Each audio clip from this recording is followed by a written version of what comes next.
It's Wednesday. That means we have our plant and garden expert, Craig Feb, joining us in studio, taking your plant and garden questions through the Facebook Live.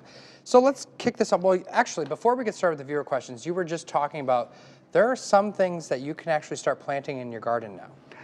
Yes, it seems early, but we're coming up on St. Patrick's Day, and that means that we could start seeding things such as, I mentioned kohlrabi, spinach, lettuce. Now, it's not going to come up. The ground is too cold, but you know, I've been thinking that maybe the ground is workable.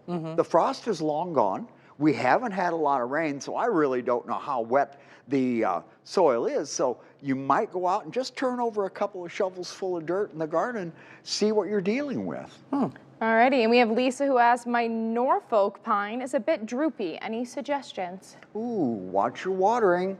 Remember that Norfolk pines will go ahead and start to droop if you're keeping them too wet. And and at work, I always have my moisture meter in my hand when I go near those little fellows because I have to let them dry down properly. And of course, as always, drain the excess when you are done watering. Never let it soak up from the bottom. And of course, a nice sunny window would be appreciated also. All right. Barb is asking, when can we start cleaning up the debris in our flower beds? Oh, anytime now.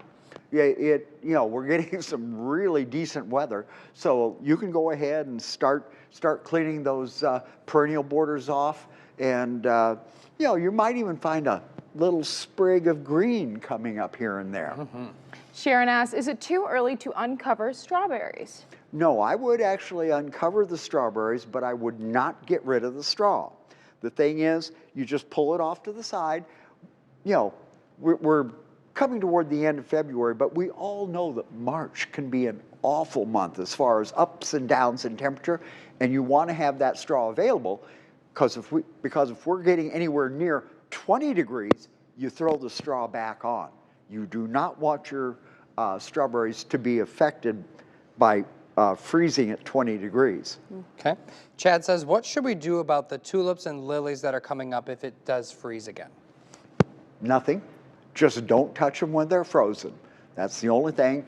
If we did get extremely cold weather, you might get a little tip burn on the tips of those leaves, but it's not going to hurt them. Just don't do anything. Pam asks, do I need to put Scott's Halts on now being it has been so warm? What, have to put what? Scott's Halts. Oh, halt. Too early. Too early. We don't put down the halts until, now your first step is the pre-emergent.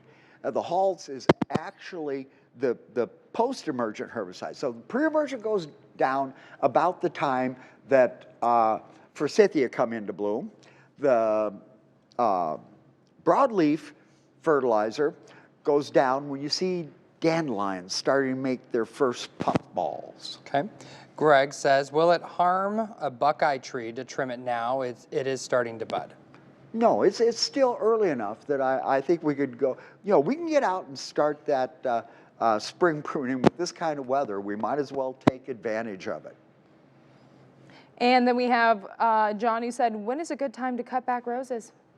Roses, we're going to hold off on that for a little while. I really wouldn't suggest cutting back unless you didn't do any cutback last fall. Then you can go out and take them down to 18 inches, but your final cutback is not done until about Mother's Day. Alrighty, we're going to take a quick break, but when we get back, we'll answer the rest of your questions, so keep on writing them in.